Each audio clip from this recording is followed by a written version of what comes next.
वार 17वीं पौड़ी 13वीं। रोगी मानस होए कै फिरदा बाले वैद पुछंदा कच्चे वैद न जाननी वेदन दारू रोगी संदा। वाहिगुरु जी का खालसा वाहिगुरु जी की फतेह। रोगी मानस होए कै फिरदा बाले वैद पुछंदा। भाई गुरदास जी 13वीं पौड़ी ਦੇ ਵਿੱਚ ਇੱਕ ਰੋਗੀ ਜਾਂ ਜੋ ਬਿਮਾਰ ਹੈ ਉਸ ਦਾ ਐਗਜ਼ਾਮਪਲ ਦ੍ਰਿਸ਼ਟਾਂਤ ਦੇ ਕੇ ਸਮਝਾਉਂਦੇ ਹਨ। ਕਹਿੰਦੇ ਵੀ ਜਿਸ ਤਰ੍ਹਾਂ ਇੱਕ ਰੋਗੀ ਬੰਦਾ ਇੱਕ ਬਿਮਾਰ ਬੰਦਾ ਜਿਹੜਾ ਇੱਕ ਸਿਕਲੀ ਪਰਸਨ ਹੈ ਉਹ ਜਿਹੜਾ ਹੈ ਆਪਣਾ ਇਲਾਜ ਕਰਨਾ ਚਾਹੁੰਦਾ ਹੈ। ਇੱਥੇ ਹੁਣ ਦੋ ਚੀਜ਼ਾਂ ਸਮਝਣ ਦੀ ਲੋੜ ਹੈ। ਪਹਿਲੀ ਗੱਲ ਹੈ ਰੋਗੀ ਉਹੀ ਹੈ ਘੱਟੋ ਘੱਟ ਜਿਹਨੂੰ ਇਹ ਪਤਾ ਲੱਗ ਜਾਵੇ ਕਿ ਮੈਂ ਰੋਗੀ ਹਾਂ, ਉਸ ਦੀ ਪਹਿਚਾਣ ਕਰਨੀ ਕਿ ਮੈਨੂੰ ਕੋਈ ਬਿਮਾਰੀ ਹੈ, ਮੈਂ ਬਿਮਾਰ ਹਾਂ, ਇਹ ਚੀਜ਼ ਨੂੰ ਐਕਨੋਲੇਜ ਕਰਨਾ ਇਹ ਪਹਿਲਾ ਸਟੈਪ ਹੈ। ਦੂਸਰਾ ਸਟੈਪ ਹੁੰਦਾ ਹੈ ਕਿ ਉਸ ਰੋਗ ਦਾ ਇਲਾਜ ਕਰਨਾ, ਹਾਊ ਟੂ ਕਿਉਰ।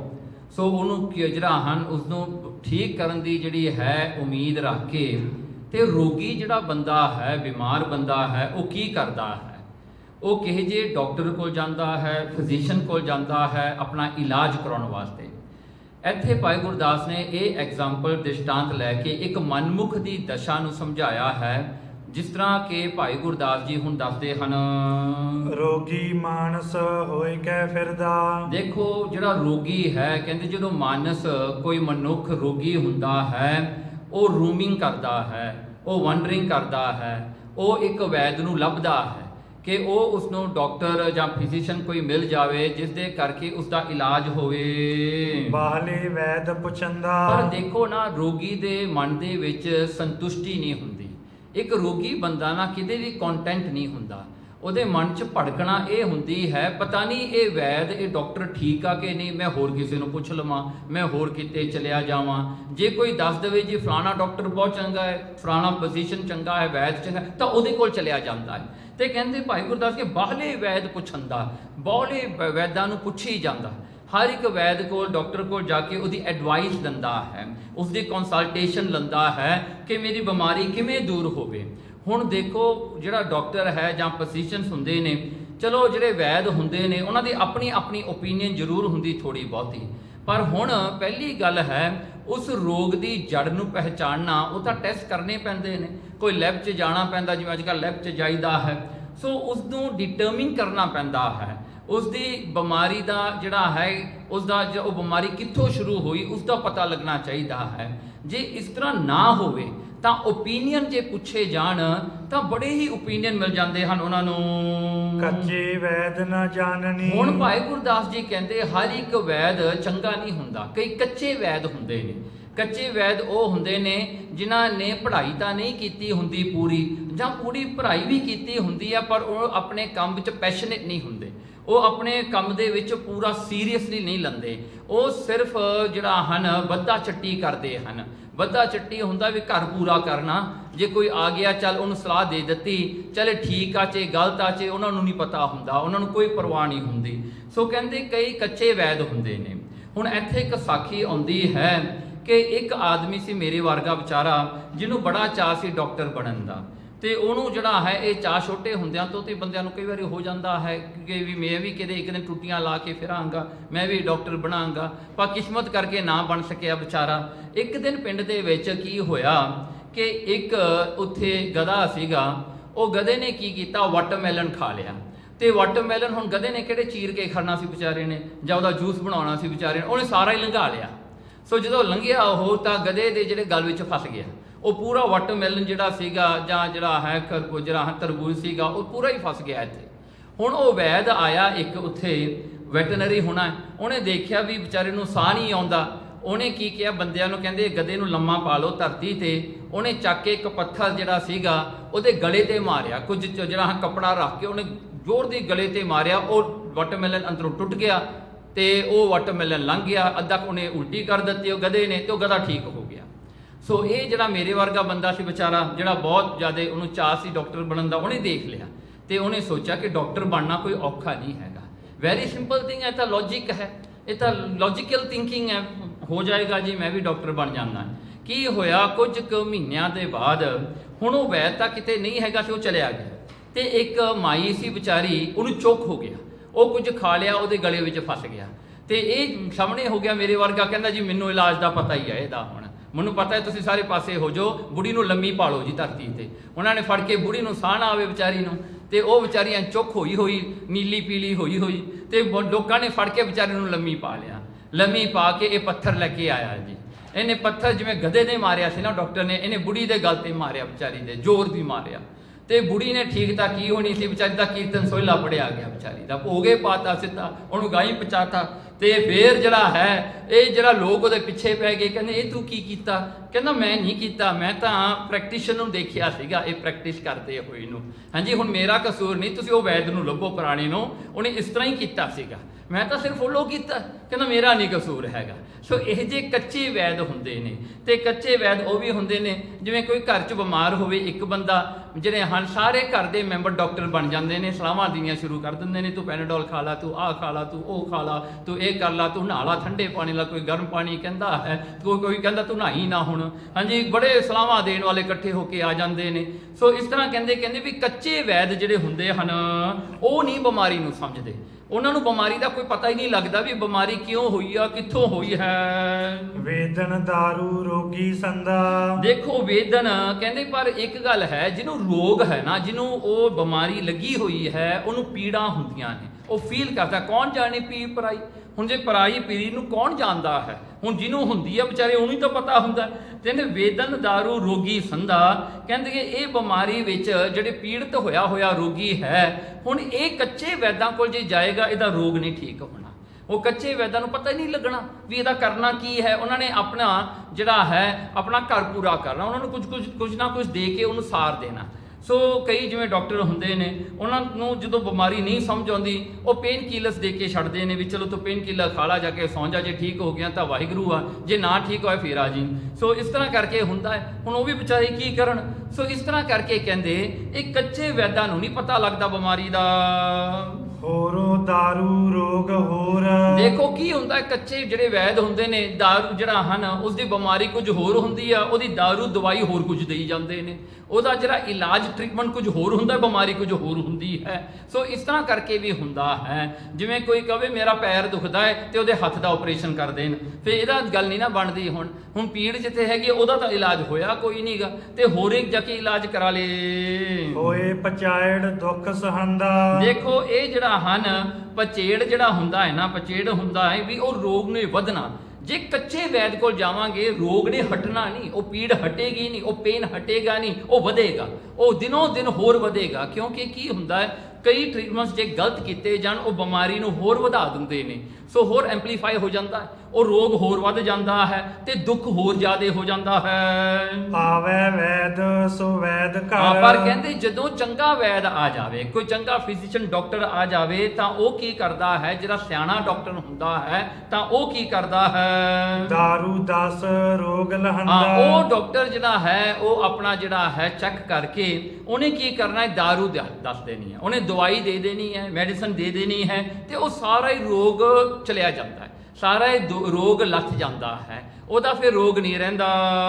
ਸੰਜਮ ਰਹਿ ਨਾ ਖਾਏ ਪਥ, ਹੁਣ ਦੇਖੋ ਨਾ, ਕਹਿੰਦੇ ਇਹ ਐਸਾ ਹੀ ਹੈ, ਕਹਿੰਦੇ ਸੰਜਮ ਰਹਿ। ਹੁਣ ਇੱਕ ਕੰਡੀਸ਼ਨ ਹੋਰ ਹੈ, ਦੇਖੋ ਨਾ, ਪਹਿਲਾਂ ਤਾਂ ਇੱਕ ਸੋਲੂਸ਼ਨ ਸੀਗਾ, ਕਹਿੰਦੇ ਵੀ ਜਿਹੜਾ ਰੋਗ ਹੈ, ਰੋਗ ਦਾ ਪਤਾ ਨਹੀਂ ਲੱਗਦਾ ਜਦੋਂ ਤੱਕ ਉਹਦੀ ਪੀੜ ਨਾ ਹੋਵੇ। ਜਦੋਂ ਪੇਨਸ ਆਉਂਦੀਆਂ ਨੇ ਫਿਰ ਬੰਦੇ ਨੂੰ ਪਤਾ ਲੱਗਦਾ ਵੀ ਮੈਨੂੰ ਕੋਈ ਰੋਗ ਹੈ। ਹੁਣ ਰੋਗ ਤਾਂ ਪਤਾ ਲੱਗ ਗਿਆ, ਜਿਹੜਾ ਅਗਲਾ ਹੁਣ ਸਟੇਜ ਆਉਂਦਾ ਹੈ to look for a doctor. ਜੇ ਹੁਣ ਡਾਕਟਰ ਵੀ ਕੱਚਾ ਪੱਕਾ ਡਾਕਟਰ ਹੋਇਆ, ਉਹਦੇ ਤੋਂ ਰੋਗ ਹੋਰ ਵੱਧ ਜਾਣਾ ਹੈ, ਉਸਦਾ ਇਲਾਜ ਨਹੀਂ ਹੋਣਾ। ਚਲੋ ਹੁਣ ਮੰਨ ਵੀ ਲਈਏ, ਕਹਿੰਦੇ ਚੌਥੇ ਸਟੇਜ ਤੇ ਜਾ ਕੇ ਇੱਕ ਪੱਕਾ ਡਾਕਟਰ ਵੀ ਮਿਲ ਗਿਆ, you got the right doctor with the right treatment, ਹੋ ਗਿਆ ਜੀ, ਦਾਰੂ ਵੀ ਦੇਤੀ, ਸਭ ਕੁਝ ਦੇਤਾ, ਹੋ ਗਿਆ। ਹੁਣ ਪੰਜਵੇਂ ਸਟੇਜ ਤੇ ਜਾ ਕੇ ਭਾਈ ਗੁਰਦਾਸ ਜੀ ਇੱਕ ਹੋਰ ਜਿਹੜਾ ਹਨ ਆਪਾਂ ਨੂੰ ਕੰਡੀਸ਼ਨ ਦੱਸਦੇ ਨੇ, ਕਹਿੰਦੇ ਕੀ ਹੋਇਆ, ਸੰਜਮ ਰਹੇ ਨਾ ਖਾਏ ਪਥ। ਕਹਿੰਦੇ ਕੀ ਹੁੰਦਾ, ਹੁਣ ਡਾਕਟਰ ਨੇ ਦੱਸਿਆ ਭਾਈ ਤੂੰ ਠੰਡਾ ਪਾਣੀ ਨਹੀਂ ਪੀਣਾ, ਭਾਈ ਤੂੰ ਇਹ ਚੀਜ਼ ਤੋਂ ਪਰਹੇਜ਼ ਕਰਨਾ, ਤੂੰ ਇਹ ਚੀਜ਼ਾਂ ਨਹੀਂ ਖਾਣੀਆਂ, ਇਹਨਾਂ ਤੋਂ ਤੂੰ ਬਚਣਾ ਹੈ, ਜਾਂ ਤੈਨੂੰ ਇਹ ਚੀਜ਼ਾਂ ਨਾਲ ਐਲਰਜੀ ਹੈ, ਤੂੰ ਇਹ ਨਹੀਂ ਖਾਣੀਆਂ। ਸੋ ਉਹਨਾਂ ਤੋਂ ਪਰਹੇਜ਼ ਕਰਕੇ ਫਿਰ ਜਿਹੜੀ ਉਹਨੇ ਟ੍ਰੀਟਮੈਂਟ ਦਿੱਤੀ ਹੈ ਉਸ ਦਾ ਹੁੰਦਾ ਵੀ ਕਿੰਨੀ ਗੋਲੀ ਕਿਹੜੇ ਟਾਈਮ ਖਾਣੀ ਆ, ਖਾਣੇ ਤੋਂ ਪਹਿਲਾਂ ਖਾਣੀ ਹੈ ਜਾਂ ਖਾਣੇ ਤੋਂ ਬਾਅਦ ਖਾਣੀ ਹੈ, ਉਹਨੇ ਦੱਸਿਆ ਹੈ ਵੀ ਇਹ ਜਿਹੜੀਆਂ ਮੈਡੀਸਨ ਹਨ ਤੂੰ 3 ਵਾਰੀ ਖਾਣੀਆਂ ਨੇ। ਹੁਣ ਭਾਈ ਗੁਰਦਾਸ ਜੀ ਕਹਿੰਦੇ ਜੇ ਅਗਰ ਡਾਕਟਰ ਵੀ ਪੂਰਾ ਹੋਵੇ ਪਰ ਕਹਿੰਦੇ ਜੇ ਉਹਦੀ ਦਵਾਈ ਦਿੱਤੀ ਹੋਈ, ਉਹਦੀ ਟ੍ਰੀਟਮੈਂਟ ਦਿੱਤੀ ਹੋਈ, ਉਹਦਾ ਐਡਵਾਈਸ ਦਿੱਤਾ ਹੋਇਆ, ਆਪਾਂ ਉਸ ਡਿਸਪਲਿਨ ਵਿੱਚ ਨਾ ਰਹੀਏ ਤਾਂ ਫਿਰ ਦਵਾਈ ਵੀ ਕੰਮ ਨਹੀਂ ਕਰਦੀ, ਫਿਰ ਵੀ ਇਲਾਜ ਨਹੀਂ ਹੋਣਾ। ਖੱਟਾ ਮਿੱਠਾ ਸਾਉ ਚਖੰਦਾ। ਦੇਖੋ ਫਿਰ ਆਪਣੇ ਮੂੰਹ ਦੇ ਸਵਾਦ ਕਰਕੇ ਬੰਦਾ ਜਿਹੜਾ ਹੈ ਨਾ ਮਿੱਠਾ ਕਿਤੇ ਖਾ ਲਿਆ ਕਿਤੇ ਖੱਟਾ ਖਾ ਲਿਆ। ਹੁਣ ਖੰਘ ਹੋਈ ਹੋਏ ਬੰਦੇ ਨੂੰ ਬੰਦਾ ਖੱਟਾ ਹੀ ਖਾਈ ਜਾਵੇ ਤਾਂ ਉਹਦਾ ਕੀ ਬਣੇਗਾ? ਬੰਦੇ ਨੂੰ ਡਾਇਬਟੀਜ਼ ਲੱਗੀ ਹੋਵੇ ਉਹ ਖੰਡ ਖਾਈ ਜਾਵੇ ਤਾਂ ਉਹਦਾ ਕੀ ਬਣੇਗਾ? ਸੋ ਇਸ ਤਰ੍ਹਾਂ ਕਰਕੇ ਕਹਿੰਦੇ ਵੀ ਮੂੰਹ ਦੇ ਸਵਾਦ ਨੂੰ, ਜੀਭ ਦੇ ਸਵਾਦ ਨੂੰ ਲੈ ਕੇ ਬੰਦੇ ਆਪਣੇ ਆਪ ਨੂੰ ਕੰਟਰੋਲ ਨਹੀਂ ਕਰਦੇ, ਉਹ ਆਪਣੇ ਜੀਭ ਦੇ ਸਵਾਦ ਕਰਕੇ ਉਹ ਖਾਈ ਜਾਂਦੇ ਨੇ। ਕਹਿੰਦੇ ਜੇ ਖਾਵਾਂਗੇ ਤਾਂ ਦਵਾਈ ਵੀ ਅਸਰ ਨਹੀਂ ਕਰਦੀ। ਦੋਸ ਨਾ ਦਾਰੂ ਵੈਦ ਨੂੰ। ਇਸ ਕਰਕੇ ਭਾਈ ਗੁਰਦਾਸ ਜੀ ਕਹਿੰਦੇ ਦੇਖੋ ਨਾ ਹੁਣ ਨਾ ਤਾਂ ਡਾਕਟਰ ਦਾ ਕੋਈ ਕਸੂਰ ਰਿਹਾ ਕਿਉਂਕਿ ਡਾਕਟਰ ਵੀ ਪੂਰਾ ਸੀ, ਉਹਦੀਆਂ ਦਵਾਈਆਂ ਦਿੱਤੀਆਂ ਹੋਈਆਂ, ਉਹਦਾ ਟ੍ਰੀਟਮੈਂਟ ਮੈਡੀਸਨ ਜਿਹੜਾ ਸੀ ਉਹ ਵੀ ਪੂਰਾ ਸੀਗਾ। ਪਰ ਜੇ ਅਗਰ ਮਰੀਜ਼ ਹੀ ਨਾ ਡਿਸਪਲਿਨ ਚ ਰਹੇ ਤਾਂ ਫਿਰ ਕੀ ਕੀਤਾ ਜਾ ਸਕਦਾ ਹੈ? ਵੈਨ ਸੰਜਮ ਨਿਤ ਰੋਗ ਵਧੰਦਾ। ਸੰਜਮ ਹੁੰਦਾ ਡਿਸਪਲਿਨ ਵਿੱਚ ਰਹਿਣਾ। ਜੇ ਸੰਜਮ ਹੀ ਨਹੀਂ ਰੋਗੀ ਨੇ ਰੱਖਿਆ, ਬਿਮਾਰ ਬੰਦੇ ਨੇ ਰੱਖਿਆ ਤਾਂ ਉਹ ਰੋਗ ਹੋਰ ਵੱਧ ਜਾਣਾ ਹੈ, ਅੱਗੇ ਹੋਰ ਵਧੇਗਾ। ਕਿਉਂਕਿ ਕਈ ਮੈਡੀਸਿਨਸ ਜਿਹੜੀਆਂ ਹੁੰਦੀਆਂ ਨੇ, ਕਈ ਡਰੱਗਸ ਜਿਹੜੇ ਹੁੰਦੇ ਨੇ ਉਹ ਕਈ ਚੀਜ਼ਾਂ ਨਾਲ ਸੈਂਸਿਟਿਵ ਹੁੰਦੇ ਨੇ। ਫਿਰ ਡਾਕਟਰ ਕਹਿੰਦਾ ਭਾਈ ਤੂੰ ਇਹ ਮੈਡੀਸਨ ਖਾ ਰਿਹਾ ਹੈ ਤੇ ਜੇ ਤੂੰ ਇਹ ਖਾਏਂਗਾ ਤੂੰ ਇਹ ਚੀਜ਼ ਨੂੰ ਨਾ ਪੀ। ਹੁਣ ਜਿਵੇਂ ਪੈਨਾਡੋਲ ਹੋਈ, ਉੱਤੋਂ ਬੰਦਾ ਪੀ ਕੇ ਕੋਕ ਨਾਲ ਪੀ ਲਵੇ ਤਾਂ ਉਹਦਾ ਤਾਂ ਫਿਰ ਬੁਰਾ ਹਾਲ ਹੋਣਾ, ਜਾਂ ਕੋਕੋ ਕੋਲਾ ਪੀ ਚੜਾਈ ਜਾਵੇ ਤੇ ਫਿਰ ਨਾਲ ਉਹ ਪੈਨਾਡੋਲ ਖਾ ਲਵੇ। ਹਾਂਜੀ, ਸੋ ਇਸ ਤਰ੍ਹਾਂ ਦੀਆਂ ਜਿਹੜਾ ਗੱਲਾਂ ਹੁੰਦੇ ਨੇ, ਕਈ ਚੀਜ਼ਾਂ ਇੱਕ ਦੂਜੇ ਨਾਲ ਮੇਲ ਨਹੀਂ ਖਾਂਦੀਆਂ। ਸੋ ਡਾਕਟਰ ਉਹਨਾਂ ਨੂੰ ਕਲੀਅਰਲੀ ਸਮਝਾਉਂਦਾ ਵੀ ਭਾਈ ਇਹ ਚੀਜ਼ ਨਹੀਂ ਕਰਨੀ, ਪਰ ਜੇ ਕਰੇਗਾ ਤਾਂ ਫਿਰ ਕੀ ਹੁੰਦਾ? ਰੋਗ ਹੋਰ ਵੱਧ ਜਾਂਦਾ ਹੈ। ਕਪਟ ਸਨੇਹੀ ਹੋਏ ਕੈ। ਭਾਈ ਗੁਰਦਾਸ ਜੀ ਕਹਿੰਦੇ ਇਸੇ ਤਰ੍ਹਾਂ ਹੀ ਐਗਜ਼ੈਕਟਲੀ ਦੱਸੇ ਕੀ ਹੋਇਆ। ਕਹਿੰਦੇ ਕਪਟ ਸਨੇਹੀ, ਜਿਹੜਾ ਬੰਦਾ ਸਿੰਸੀਅਰ ਨਾ ਹੋਵੇ, ਜਿਹਦਾ ਜਿਹੜਾ ਪਿਆਰ ਹੋਵੇ, ਜਿਹਦਾ ਜਿਹੜਾ ਧਿਆਨ ਹੋਵੇ ਧੋਖੇ ਵਿੱਚ, ਜਿਹਨੇ ਸਿਰਫ ਡਰਾਮਾ ਕਰਨਾ ਹੋਵੇ, ਦਿਖਾਉਣਾ ਕੁਝ ਹੋਰ ਹੋਵੇ, ਅੰਦਰੋਂ ਬੰਦਾ ਕੁਝ ਹੋਰ ਹੋਵੇ, ਉਹਨੂੰ ਕਪਟ ਕਹਿੰਦੇ ਹਾਂ। ਉਹ ਹਰ ਇੱਕ ਨਾਲ ਧੋਖਾ ਕਰਦਾ, ਉਹਨੂੰ ਲੱਗਦਾ ਹੈ ਵੀ ਮੈਂ ਸਾਰਿਆਂ ਨਾਲ ਧੋਖਾ ਕਰਦਾ। ਪਰ ਇੱਥੇ ਭਾਈ ਗੁਰਦਾਸ ਜੀ ਕਹਿੰਦੇ ਅਸਲ ਵਿੱਚ ਬੰਦਾ ਤਾਂ ਧੋਖਾ ਆਪਣੇ ਆਪ ਨਾਲ ਹੀ ਕਰਦਾ, ਕੋਈ ਕਿਸੇ ਨਾਲ ਧੋਖਾ ਨਹੀਂ ਕਰ ਸਕਦਾ।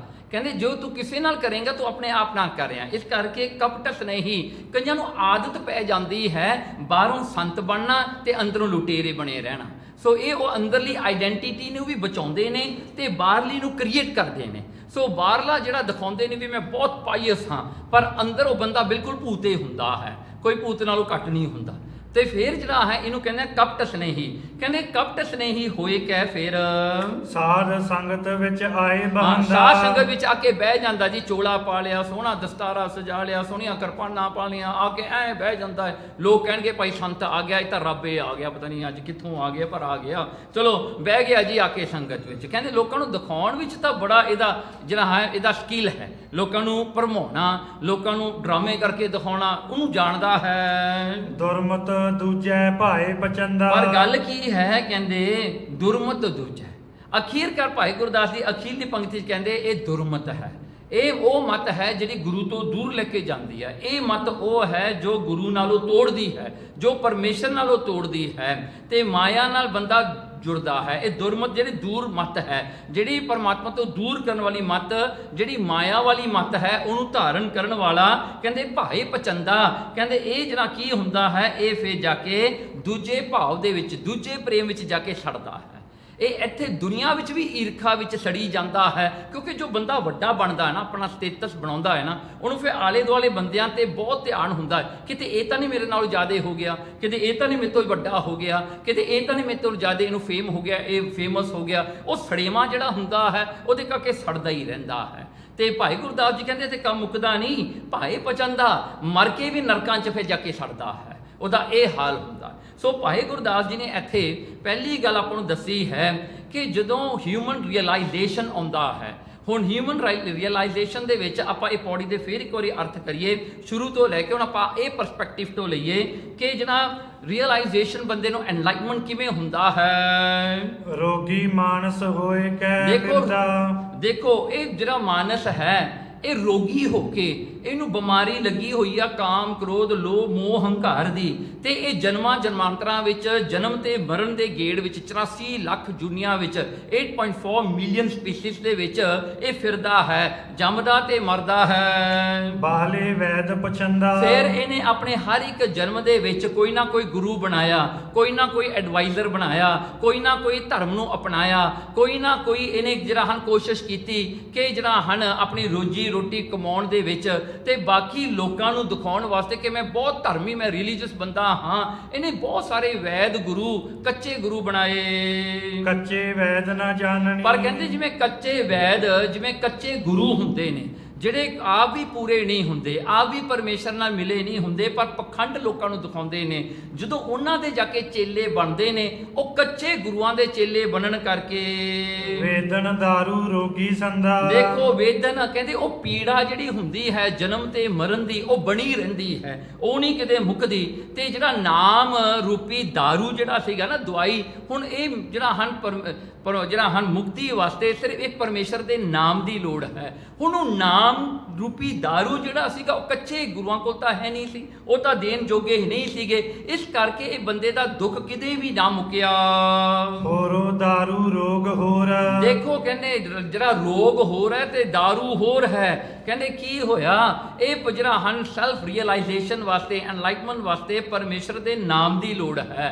ਉਹਦੇ ਵਾਸਤੇ ਲੋੜ ਕੀ ਹੈ, ਆਪਣੀ ਹਉਮੈ ਨੂੰ ਮਾਰਨਾ, ਆਪਣੇ ਜਿਹੜੇ ਹਨ ਈਗੋ ਨੂੰ ਸਪਰੈਸ ਕਰਨਾ, ਕਾਮ ਕ੍ਰੋਧ ਲੋਭ ਹੰਕਾਰ ਤੋਂ ਉੱਠ ਕੇ ਪਰਮੇਸ਼ਰ ਦਾ ਜਿਹੜਾ ਹਨ ਧਿਆਨ ਵਿੱਚ ਜੁੜਨਾ ਚਾਹੀਦਾ ਤਾਂ ਇਹ ਸੀਗਾ। ਪਰ ਹੋਇਆ ਕੀ, ਕਹਿੰਦੇ ਦਾ ਜਿਹੜਾ ਹਨ ਰੋਗ ਜਿਹੜਾ ਜਨਮਾਂ ਜਨਮਾਂਤਰਾਂ 84 ਲੱਖ ਦਾ ਜਿਹੜਾ ਰੋਗ ਸੀਗਾ, ਹੁਣ ਇਹ ਕੱਚੇ ਗੁਰੂਆਂ ਨੇ ਕੀ ਕੀਤਾ, ਲੋਕਾਂ ਨੂੰ ਪਖੰਡ ਵਿੱਚ ਲਾ ਦਿੱਤਾ। ਉਹਦਾ ਇਲਾਜ ਕੀ ਦਿੱਤਾ, ਕਹਿੰਦੇ ਤੁਸੀਂ ਪਖੰਡ ਕਰੋ, ਰਿਚੁਅਲਸ ਕਰੋ, ਤੁਸੀਂ ਇੱਥੇ ਜਾ ਕੇ ਦਾਨ ਪੁੰਨ ਕਰ ਲਓ ਜੀ, ਇੱਥੇ 2 ਹਾਰ ਚੜਾ ਦਿਓ ਜੀ, ਇੱਥੇ ਇਹ ਕਰ ਲਓ ਉਹ ਕਰ ਲਓ, ਤੇ ਬਾਕੀ ਦੇ ਪੈਸੇ ਮੈਨੂੰ ਫੜਾ ਦਿਓ। ਸੋ ਇਹ ਕੰਮਾਂ ਵਿੱਚ ਲੋਕਾਂ ਨੂੰ ਲਾ ਦਿੱਤਾ। ਹੋਏ ਪਚਾਇੜ ਦੁੱਖ ਸਹੰਦਾ। ਹੋਏ ਪਚਾਏ ਕਹਿਣਗੇ ਫੇਰ ਕੀ ਹੁੰਦਾ ਹੈ ਕਿ ਪਹਿਲਾਂ ਨਾਲੋਂ ਵੀ ਉਹ ਰੋਗ ਵੱਧਦਾ ਹੈ। ਕਿਉਂ ਨਾ, ਇਹ ਗੱਲ ਜਿਹੜੀ ਹੈ ਬਹੁਤ ਜ਼ਰੂਰੀ ਆ ਸਮਝਣੀ। ਜਦੋਂ ਬੰਦੇ ਨੂੰ ਐਨਲਾਈਟਮੈਂਟ ਦਾ ਚਾਅ ਉੱਠਦਾ ਹੈ, ਜਦੋਂ ਉਹ ਇਹ ਰਸਤੇ ਤੇ ਤੁਰਦਾ ਹੈ, ਤਾਂ ਉਹਨੂੰ ਜਿਹੜੀ ਪੀੜ ਹੋਰ ਵੀ ਮਹਿਸੂਸ ਹੁੰਦੀ ਹੈ ਕਿ ਮੇਰਾ ਹੁਣ ਤੱਕ ਕੰਮ ਕਿਉਂ ਨਹੀਂ ਬਣਿਆ। ਕਿਉਂਕਿ ਜਦੋਂ ਤੱਕ ਉਹਦਾ ਨੌਲੇਜ ਨਾ ਹੋਵੇ, ਬੰਦਾ ਇਗਨੋਰੈਂਸ ਵਿੱਚ ਤੁਰਦਾ ਫਿਰਦਾ ਰਹਿੰਦਾ, ਉਹਨੂੰ ਫੀਲ ਵੀ ਨਹੀਂ ਹੁੰਦਾ ਕਿ ਮੇਰੇ ਨਾਲ ਜੋ ਹੋ ਰਿਹਾ ਹੈ।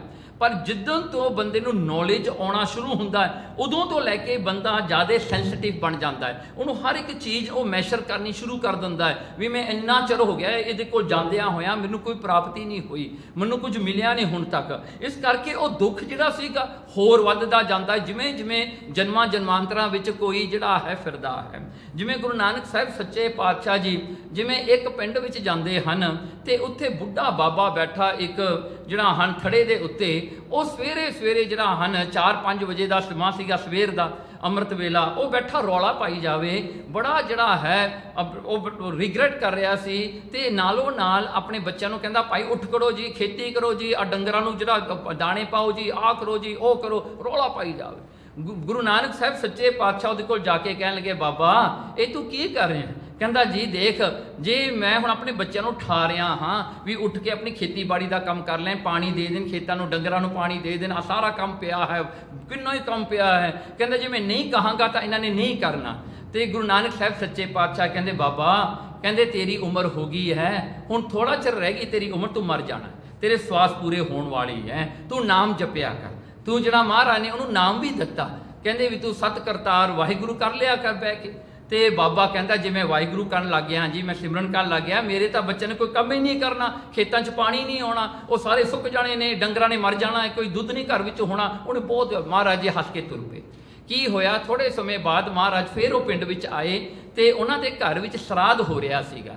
ਤੇ ਸਰਾਧ ਦੇ ਵਿੱਚ ਜਿਹੜਾ ਹੈ ਉਹਨਾਂ ਨੇ ਆਪਣੇ ਪਿਓ ਦਾ ਸਾਲ ਹੋ ਗਿਆ ਸੀ ਮਰੇ ਦਾ। ਮਹਾਰਾਜ ਨੇ ਪੁੱਛਿਆ ਕੀ ਗੱਲ ਹੈ? ਕਹਿੰਦੇ ਸਾਡਾ ਬਾਬਾ ਮਰ ਗਿਆ, ਸਾਡਾ ਪਿਤਾ ਮਰ ਗਿਆ ਜੀ, ਹੁਣ ਉਹਦਾ ਸਰਾਧ ਕਰ ਰਹੇ ਹਾਂ। ਤੇ ਮਹਾਰਾਜ ਕਹਿੰਦੇ ਤੁਹਾਨੂੰ ਪਤਾ ਵੀ ਹੈ ਤੁਹਾਡਾ ਜਿਹੜਾ ਹੈ ਪਿਓ ਕਿੱਥੇ ਹੈ? ਉਹ ਕਹਿੰਦੇ ਜੀ ਸਾਨੂੰ ਨਹੀਂ ਪਤਾ ਭਾਈ। ਤੇ ਮਹਾਰਾਜ ਨੇ ਉਹਨਾਂ ਦੇ ਘਰ ਤੋਂ ਨਿਕਲ ਕੇ ਬਾਹਰ, ਤੇ ਉਹਨਾਂ ਦੇ ਘਰ ਵਿੱਚ ਨਵਾਂ ਬਛੜਾ ਜੰਮਿਆ ਸੀ, ਹਜੇ ਸਾਲ ਦਾ ਹੋਇਆ ਸੀ। ਮਹਾਰਾਜ ਨੇ ਉਹ ਬਛੜੇ ਕੋਲ ਚਲੇ ਗਏ, ਕਹਿੰਦੇ ਬਾਬਾ, ਉਹ ਬਾਬਾ ਸੀ ਉਹਨਾਂ ਦੇ ਘਰ ਦਾ, ਉਹ ਬਛੜਾ ਹੋ ਕੇ ਜੰਮ ਪਿਆ ਉਹਨਾਂ ਦੇ ਘਰ ਵਿੱਚ। ਤੇ ਮਹਾਰਾਜ ਨੇ ਉਹਦੇ ਕੰਨ ਵਿੱਚ ਕਿਹਾ ਜਾ ਕੇ, ਕਹਿੰਦੇ ਬਾਬਾ ਹੁਣ ਤੇਰੀ ਮੁਕਤੀ ਕਰ ਦਈਏ? ਕਹਿੰਦਾ ਨਹੀਂ ਜੀ, ਜੇ ਮੈਂ ਮਰ ਗਿਆ ਇਹਨਾਂ ਦਾ ਦੁੱਧ ਬੰਦ ਹੋ ਜਾਣਾ, ਕਹਿੰਦਾ ਮੈਂ ਹੁਣ ਵੱਡਾ ਹੋਊਂਗਾ, ਇਹਨਾਂ ਦੇ ਘਰ 'ਚ ਦੁੱਧ ਆਏਗਾ, ਜੇ ਮੈਂ ਮਰ ਗਿਆ ਇਹਨਾਂ ਦਾ ਘਾਟਾ ਕਿੰਨਾ ਪੈਣਾ ਹੈ। ਮਹਾਰਾਜ ਫੇਰ ਤੁਰ ਪਏ ਉਹਦੇ ਘਰ ਤੋਂ। ਤੀਜੇ ਸਾਲ ਜਿਹੜੇ ਹਨ ਮਹਾਰਾਜ ਫੇਰ ਆਏ, ਉਹ ਬੱਛੜਾ ਵੀ ਮਰ ਗਿਆ, ਤੇ ਉਹ ਜਿਹੜਾ ਉਹਨਾਂ ਦੇ ਘਰ 'ਚ ਆਏ ਤੇ ਮਹਾਰਾਜ ਨੇ ਦੇਖਿਆ ਉਹ ਕੁੱਤੇ ਦੀ ਜੂਨ 'ਚ ਪੈ ਗਿਆ ਵਿਚਾਰਾ। ਹੁਣ ਮਹਾਰਾਜ ਨੇ ਉਹ ਕੁੱਤੇ ਦੀ ਜੂਨ 'ਚ ਜਾ ਕੇ ਉਹ ਬਾਬੇ ਨੂੰ ਕਿਹਾ, ਕਹਿੰਦਾ ਬਾਬਾ ਹੁਣ ਤਾਂ ਤੇਰੀ ਮੁਕਤੀ ਕਰ ਦੇ। ਕਹਿੰਦਾ ਨਹੀਂ ਨਾ ਕਰਿਓ, ਇਹ ਸਾਰੇ ਖਾ ਪੀ ਕੇ ਸੌਂ ਜਾਂਦੇ ਨੇ ਤੇ ਘਰ ਦਾ ਖਿਆਲ ਮੈਂ ਹੀ ਰੱਖਦਾ, ਇੱਥੇ ਭੌਂਕ ਕੇ ਇਹਨਾਂ ਨੂੰ ਠਾਉਂਦਾ ਮੈਂ ਜੇ ਕੋਈ ਗੱਲਬਾਤ ਹੋਵੇ। ਕਹਿੰਦੇ ਭਾਈ ਮੇਰੀ ਮੁਕਤੀ ਨਾ ਕਰਿਓ, ਬਹੁਤ ਘਾਟਾ ਪੈ ਜਾਣਾ ਹੈ। ਮਹਾਰਾਜ ਫੇਰ ਨਾ ਗਏ। ਤੀਜੀ ਚੌਥੀ ਵਾਰ ਮਹਾਰਾਜ ਜੀ ਫੇਰ ਆਏ। ਹੁਣ ਜਿਹੜਾ ਹਨ ਮਹਾਰਾਜ ਜਦੋਂ ਆਏ ਨਾ, ਕੀ ਹੋਇਆ, ਕਹਿੰਦੇ ਉਹ ਕੁੱਤੇ ਦੀ ਜੂਨ ਤੋਂ ਛੁੱਟ ਕੇ ਉਹ ਸੱਪ ਦੀ ਜੂਨ 'ਚ ਪੈ ਗਿਆ। ਉਹ ਸੱਪ ਬਣਿਆ ਹੋਇਆ ਸੀ। ਤੇ ਮਹਾਰਾਜ ਦੇ ਆਉਣ ਤੋਂ ਪਹਿਲਾਂ ਕੀ ਹੋਇਆ, ਉਹਦੇ ਜਿਹੜੇ ਪੋਤੇ ਪੋਤਰੇ ਜਿਹੜਾ ਦੋਤੇ ਸੀ ਘਰ ਵਿੱਚ, ਕੋਈ ਬੇਬੀ ਸੀਗਾ ਨਵਾਂ ਜੰਮਿਆ ਹੋਇਆ, ਉਹਦਾ ਪੋਤਾ ਜਾਂ ਦੋਤਾ ਹੋਣਾ, ਕਹਿੰਦੇ ਉਹ ਰੋਣ ਲੱਗ ਪਿਆ।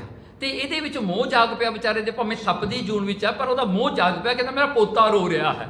ਇਹ ਵਿਚਾਰਾ ਸੱਪ ਦੀ ਜੂਨ 'ਚ ਇਹ ਭੁੱਲ ਗਿਆ ਮੈਂ ਸੱਪ ਹਾਂ। ਇਹ ਜਾ ਕੇ ਉਹ ਬੱਚੇ ਕੋਲ ਚਲਿਆ ਗਿਆ ਉਹਦਾ ਖਿਆਲ ਰੱਖਣ ਵਾਸਤੇ ਜਾਂ ਉਹਨੂੰ ਦੇਖਣ ਵਾਸਤੇ। ਤੇ ਉਹਨਾਂ ਦੇ ਪੁੱਤਰਾਂ ਨੇ ਦੇਖਿਆ ਕਿ ਸੱਪ ਆ ਗਿਆ, ਉਹਨਾਂ ਨੇ ਮਾਰਤਾ ਜੀ, ਆਪਣਾ ਬਾਪੂ ਹੀ ਮਾਰਤਾ ਸੱਪ ਦੇ ਜੂਨ ਦੇ ਵਿੱਚ। ਉਹ ਵਿਚਾਰਾ ਮਰ ਗਿਆ। ਤੇ ਫੇਰ ਮਹਾਰਾਜ ਜੀ ਅੱਗੇ ਇੱਕ ਹੋਰ ਸਰਾਧ ਉਹਨਾਂ ਦੇ ਘਰ 'ਚ ਹੋ ਰਿਹਾ। ਮਹਾਰਾਜ ਫੇਰ ਆਏ। ਦੇਖੋ ਮਹਾਰਾਜ ਨੇ ਮੁਕਤੀ ਕਰਨੀ ਸੀ ਨਾ ਉਸਦੀ। ਤੇ ਉਸ ਵੇਲੇ ਮਹਾਰਾਜ ਨੇ ਆ ਕੇ ਸਰਾਧ ਵਿੱਚ ਪੁੱਛਿਆ, ਕਹਿੰਦੇ ਤੁਸੀਂ ਸਰਾਧ ਕਰ ਰਹੇ ਹੋ? ਕਹਿੰਦੇ ਹਾਂਜੀ ਬਾਪੂ ਜੀ ਦਾ ਕਰ ਰਹੇ ਹਾਂ। ਇਹ ਨਹੀਂ ਪਤਾ ਥੋੜੇ ਦਿਨ ਪਹਿਲਾਂ ਬਾਪੂ ਨੂੰ ਮਾਰਤਾ ਸੱਪ ਦੀ ਜੂਨ ਵਿੱਚ। ਹਾਂਜੀ, ਤੇ ਕਹਿੰਦੇ ਜੀ ਸਰਾਧ ਕਰ ਰਹੇ ਹਾਂ ਬਾਪੂ ਜੀ ਦਾ। ਮਹਾਰਾਜ ਨੇ ਪੁੱਛਿਆ, ਕਹਿੰਦੇ ਤੁਹਾਡਾ ਬਾਪੂ ਜੀ ਕਿੱਥੇ ਹੈ? ਉਹ ਕਹਿੰਦੇ ਜੀ ਸਾਨੂੰ ਨਹੀਂ ਪਤਾ। ਮਹਾਰਾਜ ਨੇ ਭਾਈ ਬਾਲੇ ਨੂੰ ਭੇਜਿਆ। ਕਹਿੰਦੇ ਘਰ ਦੇ ਪਿੱਛੇ ਇੱਕ ਖਾਲਾ ਹੈ, ਇੱਕ ਡਰੇਨ ਹੈ, ਉਹਦੇ ਵਿੱਚ ਇੱਕ ਕੀੜਾ ਹੈ, ਗੰਦਗੀ ਦਾ ਕੀੜਾ, ਗੰਦ ਵਿੱਚ ਰਹਿਣ ਵਾਲਾ। ਕਹਿੰਦਾ ਉਹਨੂੰ ਚੁੱਕ ਕੇ ਲਿਆ। ਕਹਿੰਦੇ ਉਹ ਕੀੜਾ ਬੈਠਾ। ਤੇ ਉਹਨਾਂ ਨੇ ਭਾਈ ਬਾਲੀ ਜੀ ਨੇ ਆਪਣੇ ਹੱਥ ਵਿੱਚ ਪਾ ਕੇ ਲਿਆਂਦਾ ਮਹਾਰਾਜ ਦੇ ਕੋਲ। ਕਹਿੰਦੇ ਮਹਾਰਾਜ ਆ। ਮਹਾਰਾਜ ਕਹਿੰਦੇ ਉਹਨਾਂ ਨੂੰ ਆ ਤੁਹਾਡਾ ਬਾਪੂ ਆ ਦੇਖ ਲਓ, ਕੀੜਾ ਬਣਿਆ ਹੋਇਆ ਵਿਚਾਰਾ।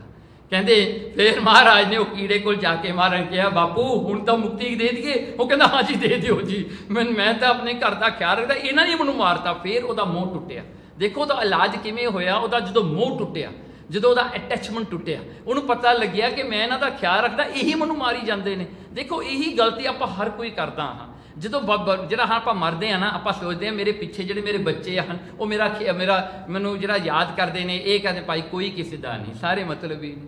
ਹੁਣ ਉਹਨਾਂ ਨੇ ਆਪਾਂ ਤੋਂ ਕੀ ਲੈਣਾ? ਆਪਣਾ ਤਾਂ ਉਹਨਾਂ ਨਾਲ ਰਿਸ਼ਤਾ ਇਹੀ ਜੂਨ ਦਾ ਹੈ, ਇਹ ਸਰੀਰ ਦਾ ਜਿਹੜਾ ਹੈ। ਜਦੋਂ ਇਹ ਸਰੀਰ ਮੁੱਕ ਜਾਂਦਾ, ਕੋਈ ਰਿਸ਼ਤਾ ਨਹੀਂ ਰੱਖਣਾ ਚਾਹੁੰਦਾ। ਉਸ ਵੇਲੇ ਫਿਰ ਮਹਾਰਾਜ ਨੇ ਉਹਦੀ ਮੁਕਤੀ ਕੀਤੀ।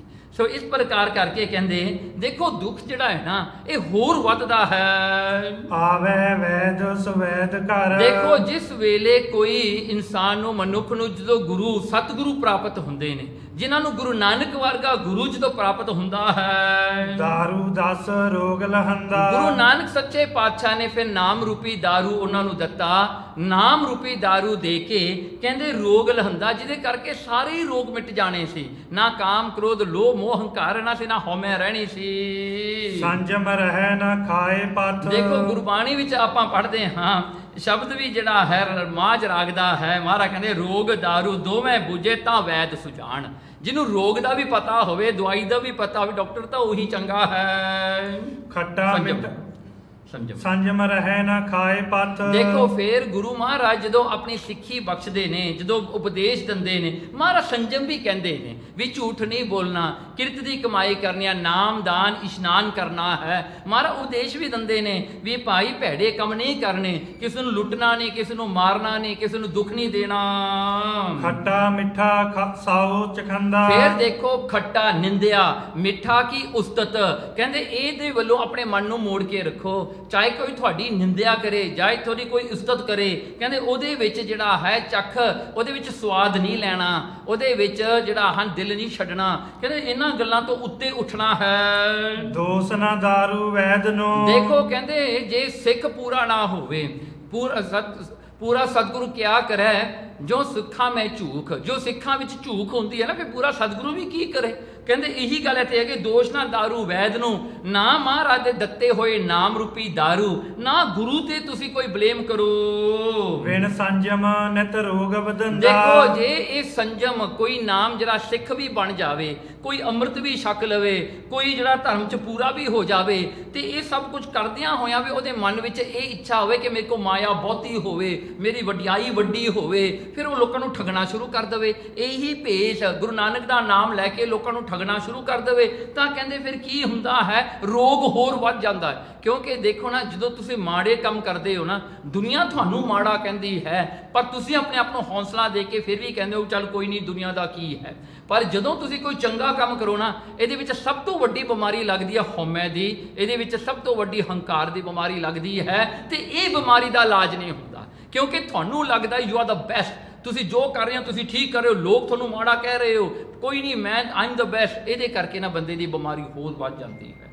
ਇਹ ਹੰਕਾਰ ਜਿਹੜਾ ਹੁੰਦਾ ਹੈ ਨਾ, ਫਿਰ ਇਹ ਨਹੀਂ ਛੱਡਦਾ। ਕਹਿੰਦੇ ਇਸ ਕਰਕੇ ਜਿਹੜਾ ਹਨ ਬਿਨ ਸੰਜਮ, ਬਿਨਾਂ ਗੁਰੂ ਦੀ ਸਿੱਖਿਆ ਤੋਂ, ਬਿਨਾਂ ਗੁਰੂ ਦੇ ਦਿੱਤੇ ਹੋਏ ਨਾਮ ਤੋਂ, ਬਿਨਾਂ ਗੁਰੂ ਦੇ ਚਰਨਾਂ ਤੋਂ ਆਪਾਂ ਮੱਥਾ ਕਿਉਂ ਟੇਕਦੇ ਹਾਂ ਹਰ ਵੇਲੇ? ਗੁਰੂ ਮਹਾਰਾਜ ਹਮੇਸ਼ਾ ਚਾਹੁੰਦੇ ਨੇ ਮੇਰਾ ਸਿੱਖ ਨਿਮਰਤਾ ਵਿੱਚ ਰਵੇ। ਜਦੋਂ ਵੀ ਗੁਰਦੁਆਰੇ ਆਵੇ ਮੱਥਾ ਟੇਕੇ, ਤਾਂ ਹੀ ਤਾਂ ਮਹਾਰਾਜ ਨੇ ਚਰਨਾਮ੍ਰਿਤ ਦਿੱਤਾ ਸੀ ਨਾ। ਚਾਹੀ ਮਹਾਰਾਜ ਨੇ ਜਿਹੜਾ ਆਪਣੇ ਚਰਨਾਂ ਦਾ ਧਿਆਨ ਬਖਸ਼ਿਆ ਹੈ ਵੀ ਹਮੇਸ਼ਾ ਤੁਹਾਡੀ ਬਿਰਤੀ ਮਤ ਉੱਚੀ, ਮਨ ਨੀਵਾ ਚਾਹੀਦਾ ਹੈ। ਮਤ ਉੱਚੀ ਰੱਖੋ, ਮਨ ਨੂੰ ਨੀਵਾ ਰੱਖੋ, ਹੰਕਾਰ ਨਾ ਕਿਤੇ ਵੀ ਕਰੋ। ਕਪਟ ਸਨੇਹੀ ਹੋਏ ਕੈ।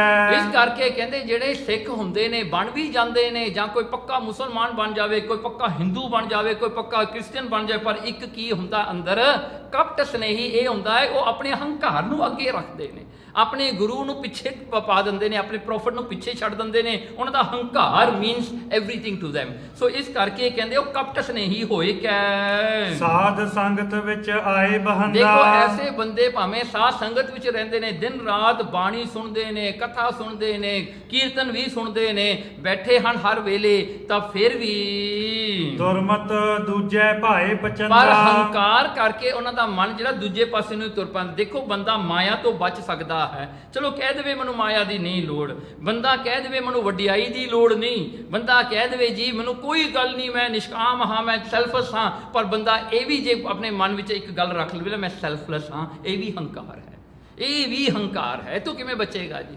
ਕਹਿੰਦੇ ਇਸ ਕਰਕੇ ਜਿਹੜਾ ਹੈ ਦੁਰਮਤ ਦੂਜਾ। ਫਿਰ ਨਾਲ ਜਦੋਂ ਇੱਕ ਰੋਗ ਹੁੰਦਾ ਹੈ ਨਾ, ਉਹਦੇ ਨਾਲ ਹੋਰ ਬਿਮਾਰੀਆਂ ਬਹੁਤ ਆ ਜਾਂਦੀਆਂ ਨੇ। ਫਿਰ ਅੰਦਰੋਂ ਹੀ ਅੰਦਰ ਬੰਦਾ ਸੜਨਾ ਸ਼ੁਰੂ ਕਰ ਦਿੰਦਾ ਹੈ, ਬੰਦੇ ਦੇ ਔਰਗਨ ਵੱਧ ਜਾਂਦੇ ਨੇ। ਤੇ ਕਹਿੰਦੇ ਦੁਰਮਤ ਦੂਜਾ। ਕਹਿੰਦੇ ਇਸ ਕਰਕੇ ਜਿਹੜਾ ਹੈ ਦਾਨੀ ਬਹੁਤ ਹੁੰਦੇ ਨੇ, ਬੜੇ ਦਾਨੀ ਨੇ ਦੁਨੀਆ ਦੇ ਵਿੱਚ।